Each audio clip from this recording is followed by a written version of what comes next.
आप ओवैसी से भी बड़ा नाराज रहते हैं। डिफरेंस को शो करना विरोध नहीं होता। मैं ओवैसी साहब का विरोधी नहीं हूँ। आप ओवैसी से भी बड़ा नाराज रहते हैं, ऐसा क्या चक्कर है? मुस्लिम लीडरशिप क्या कंपीटिंग है क्या, या क्या है? नहीं नहीं कंपटीशन तो हर जगह होता है सर। नहीं नहीं, बिल्कुल नहीं। मैं उनको बहुत तारीफ करता हूँ। अभी उन्होंने ऑपरेशन सिंदूर के मौके पर भी जिस तरह की लाइन ली है, तो एक नेशनलिस्टिक अप्रोच है।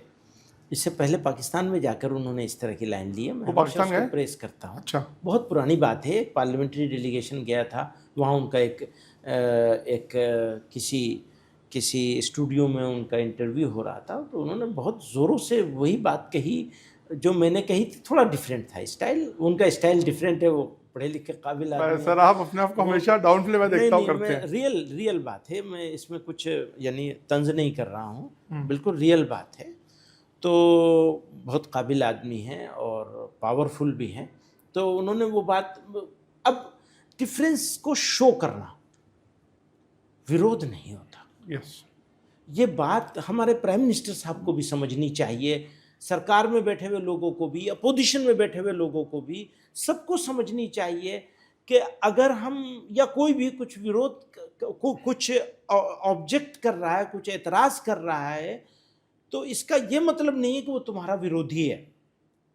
तो मैं ओवैसी साहब का विरोधी नहीं हूँ, लेकिन उनकी बहुत सारी पॉलिसियों से मैं डिसएग्री करता हूँ, और उन्हें भी यह हक रहना चाहिए कि वो मेरी किसी बात से डिसएग्री करें और प्यार के साथ, सम्मान के साथ डिसएग्रीमेंट को शो कर दें।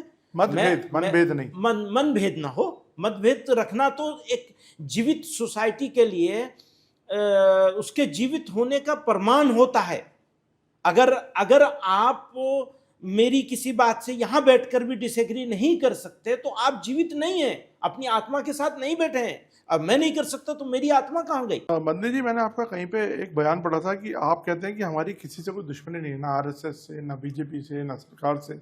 हम आरएसएस के साथ भी काम करने को तैयार हैं। हाँ। तो अभी आपने जैसे जिस तरह से आरएसएस का भी कुछ आउटरीच बढ़ा है हाल में टुवर्ड्स मुस्लिम, तो किस तरह से इसको देखा जाए?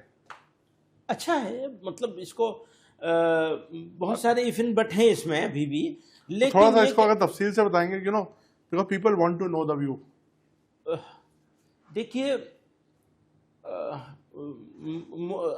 आप जो लोग जो सुनना चाहते हैं और जो मैं कहना चाहता हूं, उसमें कुछ फर्क नहीं है। राइट।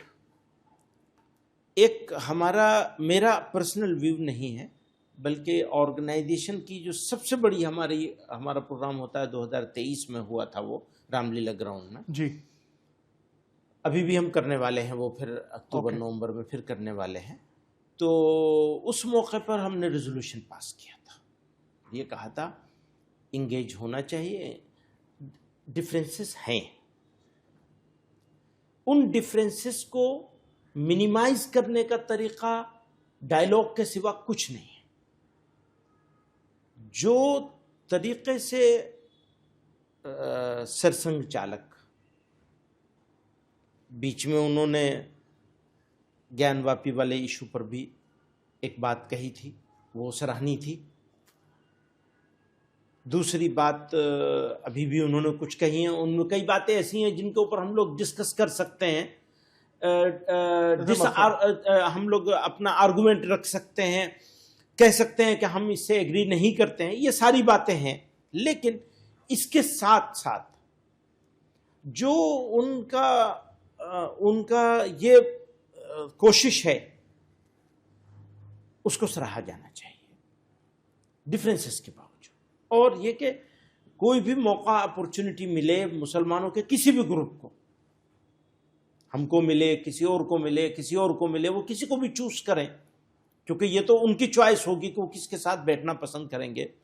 किसी के साथ भी करें, हम उसको सपोर्ट करते हैं। बैठने को, बातचीत करने को पूरी ताकत के साथ सपोर्ट करते हैं, वेलकम करना चाहते हैं। और डिफरेंसेस तो होते हैं, वो रहेंगे और उनमें कुछ कम हो जाएंगे ज़रूर। अगर बैठेंगे तो कई चीज़ों पर सहमति ज़रूर बन जाएगी, तो वो इस देश के लिए, मुल्क के लिए, लोगों के लिए अच्छी चीज़ है।